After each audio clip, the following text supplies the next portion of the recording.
Hello, this is Evan Rogerson, 9 Metagang here, and I'm back here today as there was a surprise guide to judging update yesterday. I'm just getting around to it today, so I'm going to go through, break down the guide to judging, show like how this affects you guys with the new changes, and then just a couple other things like my thoughts on the update. If you want to know if this actually comes into effect for your competitions, there is a 1-week grace period for events.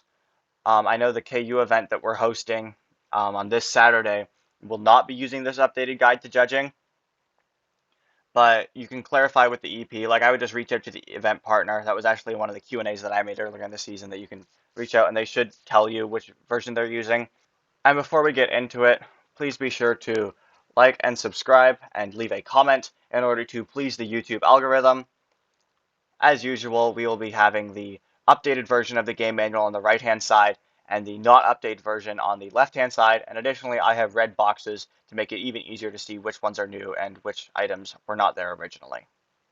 First of all, you can see the changes, mostly changes to the Excellence Award at World Qualifying Events and the Innovate Award, and then how Sportsmanship and Energy Awards are handled are the main changes, as well as clarifications to what is a fully developed notebook. So to begin down here, you can see there's the old definition of developing, and here's the new definition of developing. So it's a lot more rigid now. Basically now all that you need is to score 2 points or higher in the first 4 criteria of the engineering notebook rubric, and nothing else matters now. Like before it was like, oh, it contains detailed sketches and drawings, contains testing. Now it's literally just if the notebook is going to score above above a 2 in the first 4 categories, it is now considered fully developed.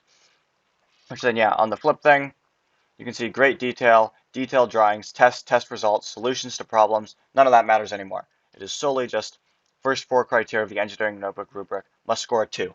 So you don't officially need testing in order to be considered fully developed. Obviously, that's still on the rubric, and you still need to do testing. But this could slightly change things up for what is actually considered fully developed. And earlier this year, they did add the +2. You need to have the 2 points in every category. So not big changes there. It's mostly just going to make a few notebooks that originally weren't fully developed now fully developed, which I don't really like, because if you don't have any testing, you're not going to be winning design award anyway because your notebook's going to score really low. So not a huge fan of that. It just makes more work for the judges in my opinion, and it's not actually going to change anything.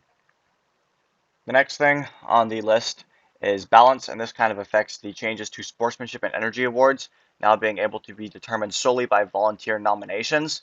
So sportsmanship and energy awards, if they are determined solely by volunteer nominations, which I'll get to a little bit later, no longer exclude you from other judged awards, because you're not allowed to win multiple judged awards in an event. I know I've seen cases of teams winning Excellence in Design Award. That's not allowed. But now you can get the official Vex legal quadruple crown at an event of Tournament Champion, Excellence Award, Skills Champion, and Sportsmanship Award. It is now perfectly legal to win 4 awards at the event. So that's, I guess, funny. Quadruple crown is real. Yeah, this is kind of what I was talking about. So volunteer nominated awards, you can see way bigger on the right-hand side now. So basically, if it's being determined solely by nominations and not judges, then you can quadruple crown, and it can be given at an event that doesn't even have judged awards. So, you could have an event that doesn't give out excellence, but it does give a sportsmanship award.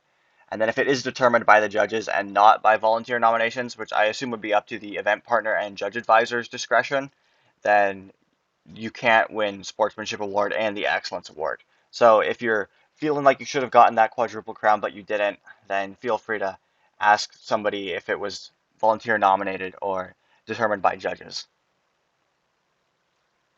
Now another thing is they have officially put the precedence of awards, kind of cleaned that up a little bit to make it a little bit more obvious. So the VexIQ precedence of awards is different. This is actually something I hadn't noticed before. And again, this is a small change. It was originally in the qualified criteria this way for VexIQ. But for VexIQ, the Create award is above the Think award, whereas in VRC, it is after the Build award. And I'm almost certain that this is because RECF wants to counter Ben Lipper robots and mentor build robots by really making it more incentivized to have unique robot designs. Because for VRC, in order for Create Award to be a World's Qualifying Award, I believe it would have to be the 10th or 11th award in order to qualify, but for Vex IQ, now it would be the 8th award to qualify.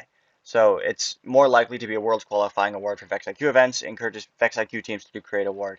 And then for other programs, this hasn't changed at all. Yeah, here you can see, so it was always this way. Create Award was right after Innovate, before Think. Now, this is a completely new thing. So for events qualifying teams directly to the VEX World Championships that have fewer than 16 presents, you can waive the 40% criteria. So this really will come into play later in the season at really small regions, like I believe Montana is an event region that has very, very few events. And this will definitely come into play at most VEXU events because most VEXU events do not have 16 teams present. I'll probably actually Q&A it and see if they mean 8 teams for VEXU, just because that's 16 robots. But yeah, so now you can waive those 40% criteria just because, like, if you only have like 12 teams showing up, that 40% is going to be a really small number, and it's going to be extremely likely that you're just not going to have any teams meet the criteria for the Excellence Award. Now, changes to the Innovate Award. You can see that used to be right there. They've kind of added this whole section. So they've changed where you can put the Innovate Award form again. This is the 4th time now, I believe they've changed it this season. So you can still have it immediately after your team's engineering notebook cover page, but now you can also have it in a clearly labeled section in the engineering notebook, which isn't fun because when you're a judge, it's nice to be able to quickly and easily see when a team has submitted the Innovate form. Because it's nice just to be able to sort the notebooks once they're fully developed into this is the teams eligible for Innovate, these are the teams not eligible for Innovate. Which, on that note, please submit the Innovate form. It is a requirement to do the award. And you might say, actually, I went to a competition without the Innovate form and I won the Innovate award. Well, guess what? That event wasn't following the guide to judging. And if they're not following the guide to judging, then I guess talk to your coach and report them to RECF or whatever. But basically, you have to fill out the Innovate form to get the Innovate award. If you have a notebook, why does it not have the Innovate form in it? Like, Okay. Well, anyways, yeah, so you can have that in a clearly labeled section, but if it's not at the front, then your notebook has to be arranged fully chronologically, which is not a requirement for other awards, but if you do the Innovate in this section, then it has to be fully chronological. I would recommend just put it in the front page of your notebook is probably the best thing to do.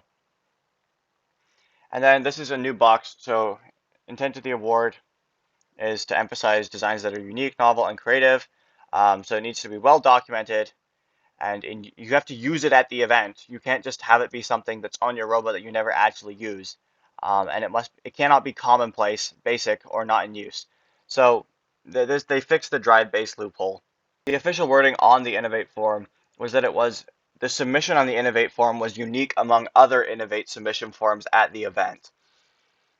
The problem with that is if I submit my drive base as my Innovate form and nobody else submits their drive base on the Innovate form, well, technically, my 6-motor drive is a unique thing by the Innovate Award standard. So it can't just be commonplace. You actually pick something unique, like your double reverse 4-bar that you're using for your T3 buddy hang, or your 12-motor X drive. One of those two.